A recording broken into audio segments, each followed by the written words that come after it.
Good morning again, Spirit fans, and we appreciate you joining us for another installment of our College Athletics 101. Today we're joined by one of our soccer players, first year, Addie Roe.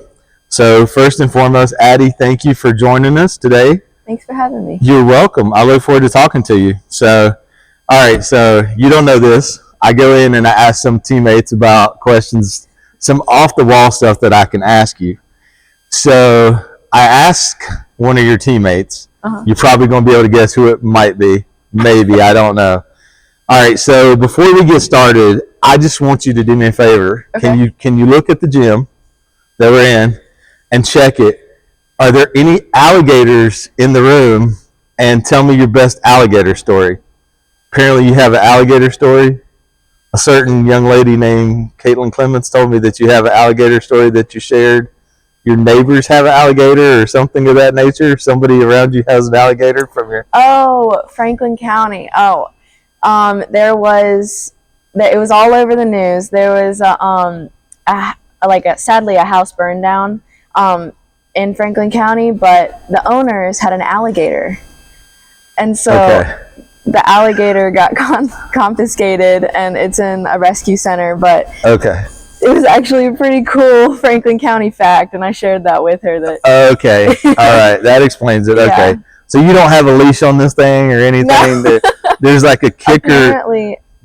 There's somebody that plays for the Chiefs, and he has a pet alligator. Really? Yeah, it's not Travis Kelce, so if Taylor Swift is watching, we know that she's not going to get bit, but yeah. Yeah, it was a pet to them, and they called it, its name was Smiley. Oh my God. Okay. It was all over the news. It was a big thing. Well, with all the rain, it might be sitting there next to you at the goal, and it might be sitting there next to the goal, when we play Methodist. So who knows? So yeah, so we might nickname you Gator. We might nickname you Gator. So being that that's the case. But all right. So my first real question to you today is, so we're sitting at Salem College. As a first year student, you came here from Virginia.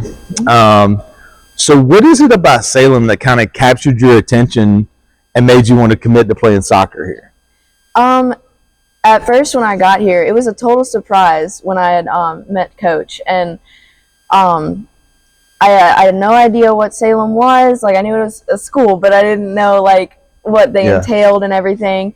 And it just seemed like the perfect fit. As soon as I got here, I loved how naturistic it was, but it was also kind of close to the city, and so it was nice having that balance. But then I also met the team, and they were all so nice to me, and they just seemed like they got well along together. And my high school team, we were very close, so I wanted a team that was very well knit, and we hung out all the time. So I wanted a team like that, and it seemed like they had that here. Cool. Which really piqued my interest. I would agree. I think that that's very much Salem as a whole. Mm-hmm. I mean, I think that you're right. It is kind of stuck in the city, but it's off the beaten path. Yeah. And so plus it has great Moravian cookies. So anybody that's watching, you can take advantage of the Moravian cookies too.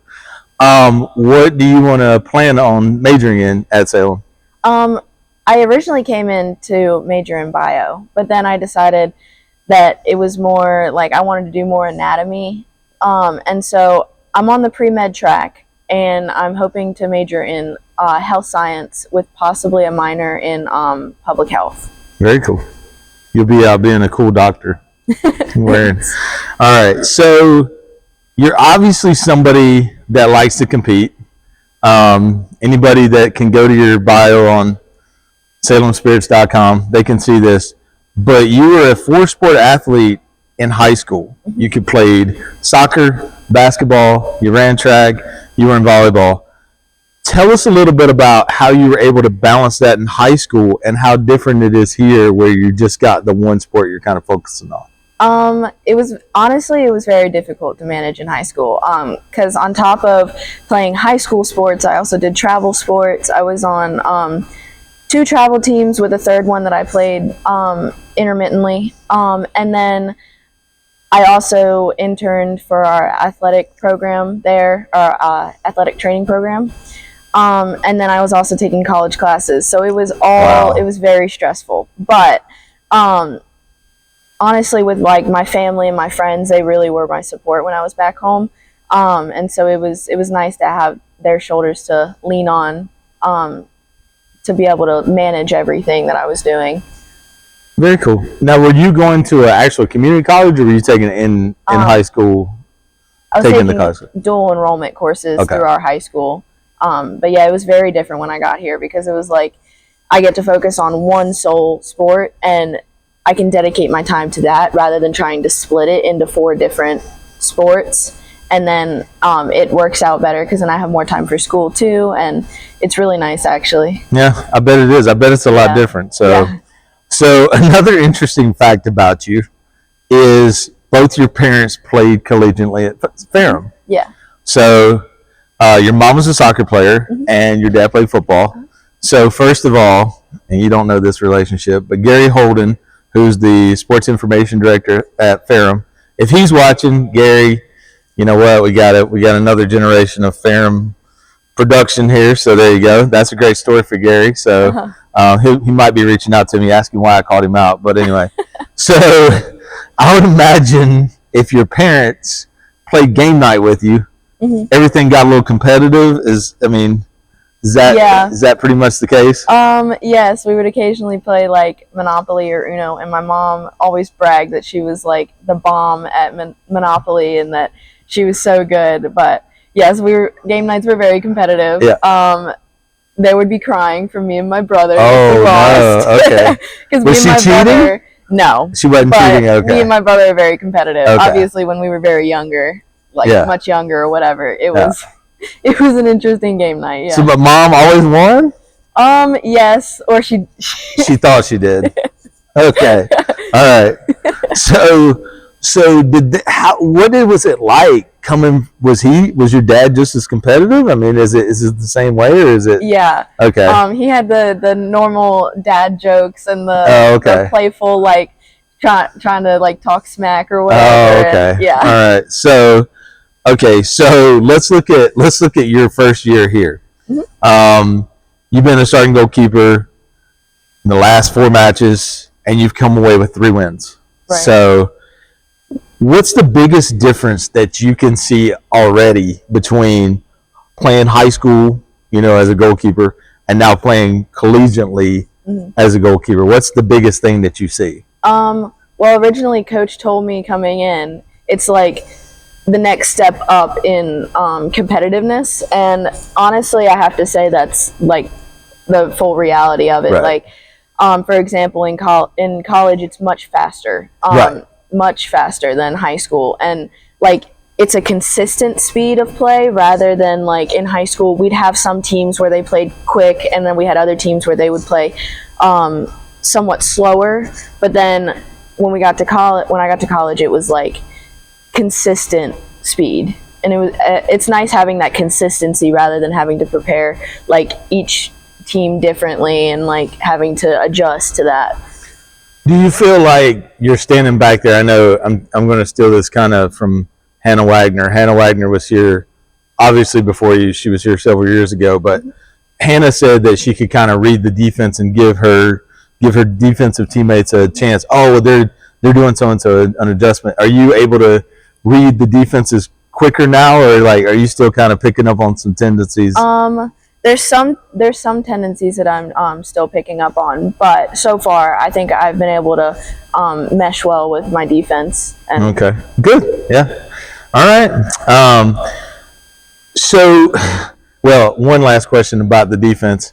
Did you want to kind of go jump in on the little bit of altercation the other day, or are you like, no, I'm just going to defend the goal? No, okay. I'm like, I got the ball if it comes back here. But yeah, I was surprised at Giselle. She's the most chill person, and then all of a sudden, bam. We describe her as like our older big sister, like she's gonna stick up for you type of thing. And so we're always like she's like our older big sister, because we know she has our back if anything ever happens. I told her I didn't want to meet her in an alley after that. I was a little afraid myself, so there you go. But yeah.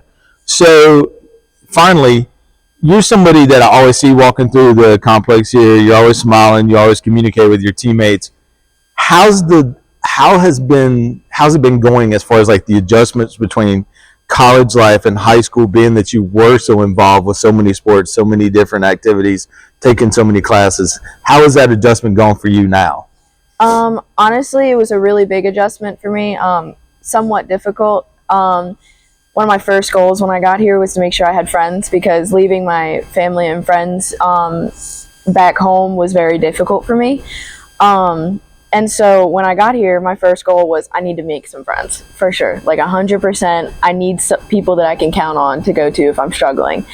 And honestly, being on a team made that so much easier. Right off the bat, the whole team, like we were all hanging out, especially all the first years that had all the activities together or whatever. It was so nice to have that team to lean on if I needed like a friend or support. And that makes up for the majority of my friends here. Yeah, well, Salem kind of, when you look at it from the outside looking in, I mean, especially myself, because obviously I didn't go here, but you can see that that big connection between all the young women that are here, whether it be on the academy level or the college level. There's such a great bond. So that being said, was there one particular moment that had such a big impact in terms of the bonds? Was there anything that really stood out that you guys did together that kind of brought you together maybe quicker as a team this year? Yes, a lot of the first years and like a few of the upperclassmen that live on campus, one night we were like, what's something that we can do that's free, because we're all broke college students. And so we were like, well, let's have a movie night. And so we all piled into my room, and me and Hallie ate artichokes, because that's one of our favorite foods now. A little no odd, comment. But yeah, no comment. But that's become a normal routine for us now, is we have like frequent movie nights. Okay. And it's just a nice way that we can, like, even if we're not even watching the movie, most nights we don't. We just end up talking. Yeah. But it's nice because we get to connect on that level, and then we also get to have like that team bonding together, and then like we work on homework if we need to, and we can help each other with that, and it's really nice. What was the first movie you guys watched together? Was it something sports related, or no, not at all? No, okay. It was it was Deadpool. Okay, I believe. All right. I was just curious. I didn't know if it was going to be Miracle with the about the '84 U.S. Olympic team or something like that. That'd be a great story to tell. But yeah. Only guys would sit there and watch that together, so it's okay. It's fine. We might cry a little bit, but it's okay. It's fine. We know that we won, so that's a good outcome. But, right. Well, thank you, Addie. I really appreciate it. And that wraps up our interview today. Everybody can check it out on www.salemspirits.com, and you can also check it out on Instagram. So thanks again. Thank you for having me. Good luck the rest of the year. Thank you. All right. Bye.